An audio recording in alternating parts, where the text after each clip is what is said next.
原本罗宾本来是要升高级合伙人的，但是因为任小年的事儿，吹了。任小年的事儿，任小年和咱们律所解约了，还带走了所有跟他有关的客户。那些客户他为什么要听任小年的呀？利益呗，任小年或者是投资，或者是持有股份。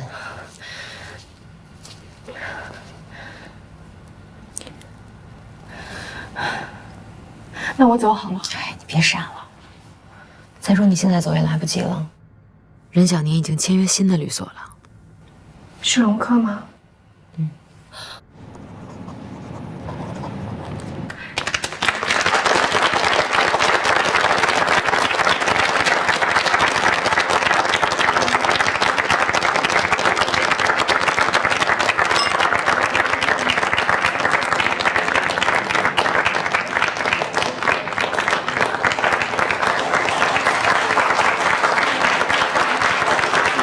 听说罗宾跟他新来的一个助理关系不一般。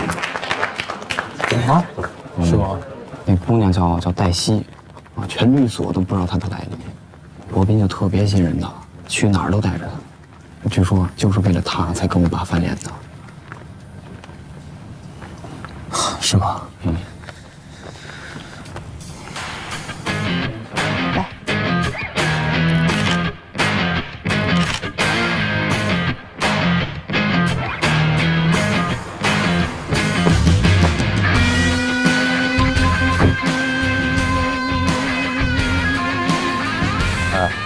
大家可都在传你冲冠一怒为红颜啊！你不用每件事都向我汇报，我不是在向你汇报。那我理解错了，你在传八卦。我是提醒你要注意影响。什么影响？你看啊，你罗宾向来是以冷静理智著称的，怎么会为了一个没来几天的女助理就跟客户翻脸呢？你是说这件事情超越了你的理解范畴、认知能力？我能理解，那你还有什么问题呢？但是我不赞同。我赞同。你赞同什么？我赞同，你不赞同啊？那你这话什么意思啊？你到底是赞同我的意思，还是不赞同我的意思啊？这都理解不了。哎，我跟你说，我最讨厌你这种笑了。是吗？那你喜欢哪种笑？你给我示范一下。示范一下，我一定见贤思齐，从善如流。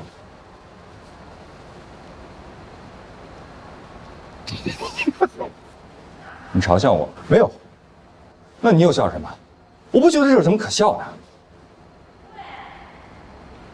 何塞，可能这跟我从小的教育……什么教育？我这么认真的跟你谈话，你就跟我嬉皮笑脸的？不，我是说咱俩接受的教育可能不太一样。你接受的什么教育？友善待人，时常微笑。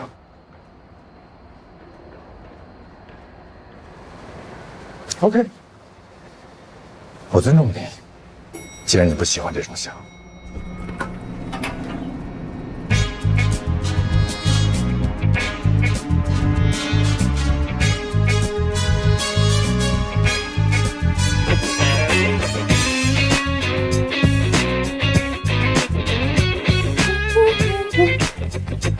怎么？那个走这边，这边去资料世界。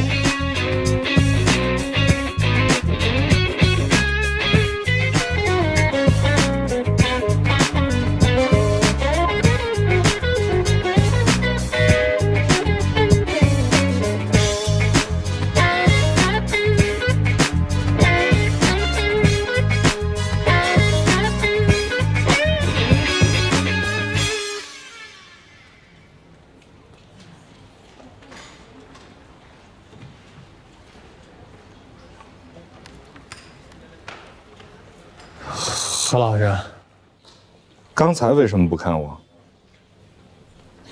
何老师，您昨天问他的好像是为什么看着您？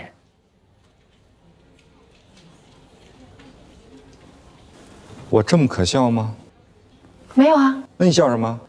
我这是在表达我的善意。我提醒你啊，不管是谁在这做助理，给哪位律师做助理，他将来是否可以留在我们律所，我是有发言权和否决权的。懂了，谢谢您的提醒。你别觉得有罗宾罩着你，你就可以目空无人啊！我从来都没这么想过。罗宾在哪儿发现了你啊？到我们这儿来当助理是要填履历表的，我为什么没看到你的履历表？你哪个学校的？你们老师是谁？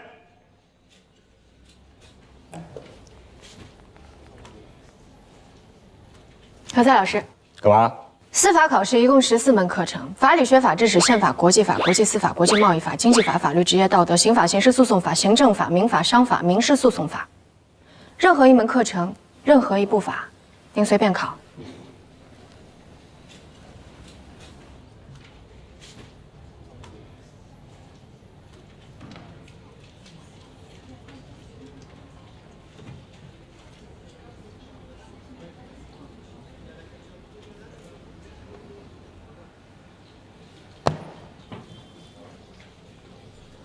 中华人民共和国行政诉讼法全文。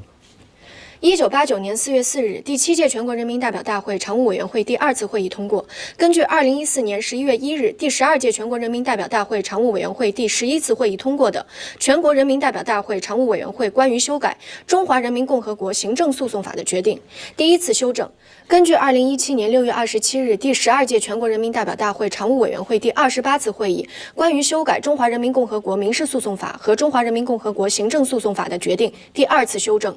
第1条，为保证人民法院公正及时审理行政案件，解决行政争议，保护公民、法人和其他组织的合法权益，监督行政机关依法行使。1135年，意大利北部查士丁尼学说汇纂原稿的发现揭开了序幕。意大利波隆亚大学最先开始了研究，他们采用注释的方法进行研究，因此被称为注释法学派。评论法学派。评论法学派的形成于14世纪的意大利，该学派的宗旨是致力于罗马法和中世纪西欧社会司法实践的结合，以改造落后的封建地方习惯法，使罗马法的研究和适用有了新的发展。司法一词的来历。中国古代并无司法这一概念，司法一词是我国清朝末年从西方引进的，仿大陆法系德日制度。司法权及审判权虽然审检合属，但是检察部门受专门负责司法行政的法部领导。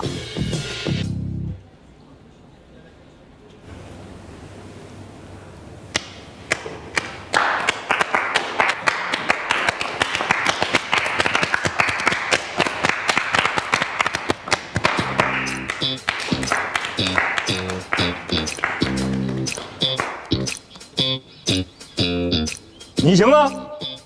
你能像黛西这样吗？找找差距。还有你，我上大学的时候可以，现在复习也行。何塞老师，前台有您的快递。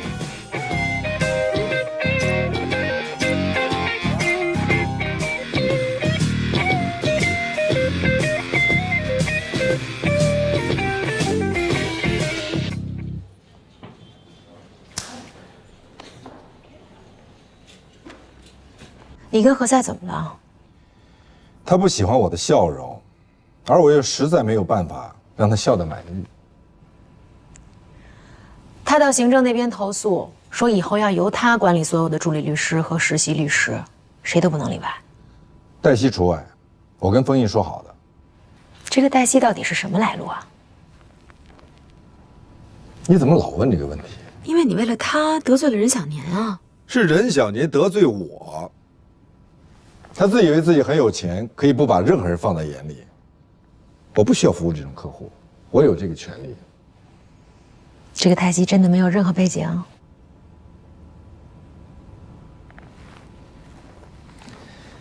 如果有人问你这个问题，你就像现在这样，笑而不语。把这个送到资料室，顺便把他叫过来。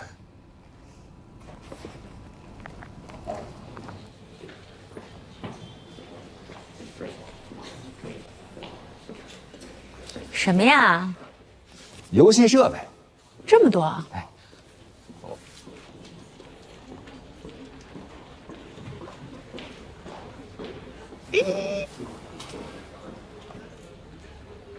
陆斌找你。啊，好，我先走了啊。别惦记了，人家不归你惦记，知道不？为什么呀？他是有男朋友，还是你喜欢他呀？你是怎么通过司法考试的？我是高考状元，我每年都拿1等奖学金呢。那你说说看，如果有人为了他跟律所最大最慷慨的客户翻脸，我也会翻脸。任小年他就一混蛋。你果然脑路清奇啊！他之前是何塞的客户，你知道吗？他每次来到何塞办公室以后，我的声音好，求你了，我错了，咱俩换个话题行吗？为什么要换啊？因为只要你骂起任小年来，你肯定没完没了的控制不住你自己，一直骂。行，那换什么？我先想想啊。何塞找你啊！快来，别摔了啊！摔了我今天我就练不上。慢点，装上。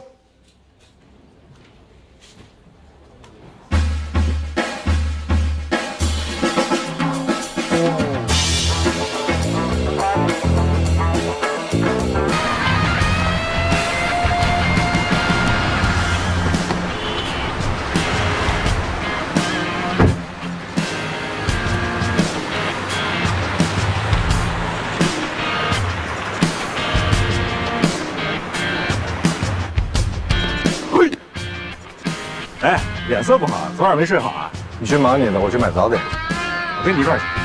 你不是已经买了吗？是，我这已经买了，但是你没买啊，陪你去。你这有什么事儿吗？我就因为没事儿，所以才有时间陪你买早点。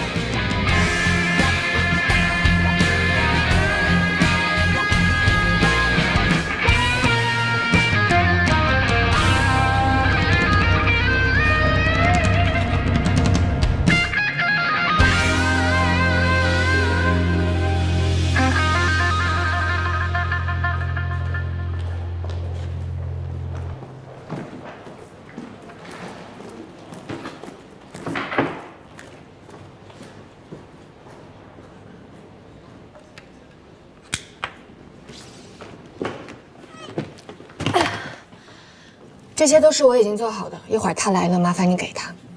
你这是要离开？不是啊，我手机屏碎了，我去换个屏。别掺和。什么别掺和啊？你见过季玉了吗？谁是季玉啊？季玉是谁你都不知道？罗琦的前夫，罗宾的前姐夫啊，就是那渣男啊！创业失败能叫渣男吗？嘿，这是什么奖杯啊？他们俩是留学时的校友，蝉联过好几届学校网球双打冠军。罗琦和季玉是闪婚，罗宾是他们的伴郎。婚礼上，罗宾既代表新娘致辞，又代表新郎致辞。那他们为什么离婚啊？罗琦是怎么跟你说的？他没有细说，我也就没有细问，是不是？不是，没有人出轨，也没有小三。那是为什么？如果你见过季玉，你就知道了。老有人跟我说你跟你的助理，我没兴趣知道。我也没兴趣知道。啊，我要是你啊，任小年要跟我说要把黛西炒了，我也跟他翻脸。你别总以为我对你有意见，对吧？其实都是因为任小年对我有意见，什么时候开始有的？嗯？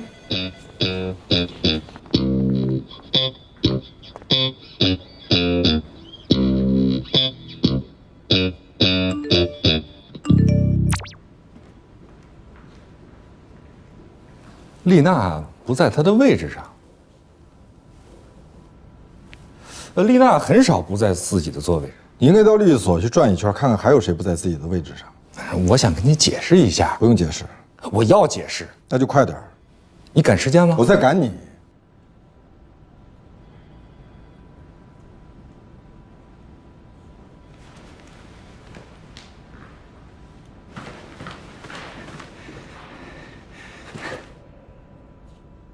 你昨天见到罗琦了吗？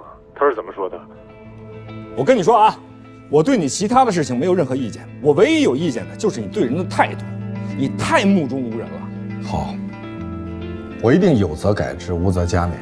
我现在真的有一个非常重要的电话要打。哦，那你打电话啊，时间归你选啊，咱俩好好谈谈。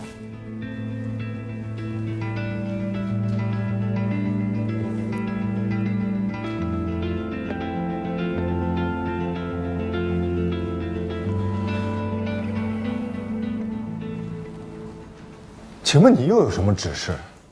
我就是想看一下，你是不是真的有一个重要的电话要打。正在打。我就说一句啊，我刚才呢检讨了一下我自己，我发现你我之间，我的确也是有责任。所以从今以后，如果你发现我有什么做的不对的地方，你一定要告诉我，我也会有则改之，无则加勉。你现在最大的问题就是太没有眼力劲儿。请看，我有200多条语音没时间听。我帮你听啊，走开！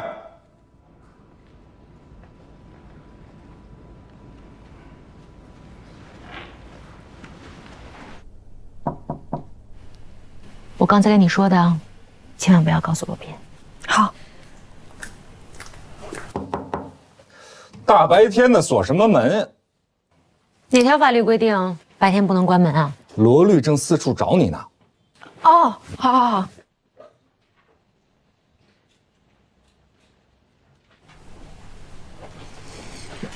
把门开着。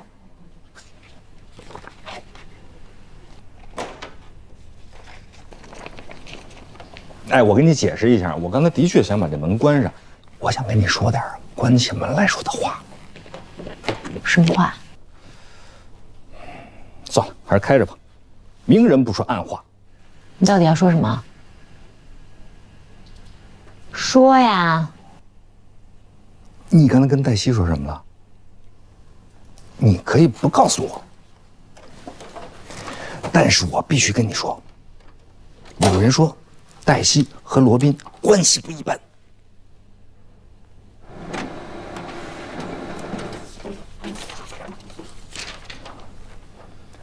好，当我什么也没说。哎，我今天早上碰见罗宾了，但是我发现他气色不太好，好像挺懊恼的样子。那是因为他一大早上就碰见你了。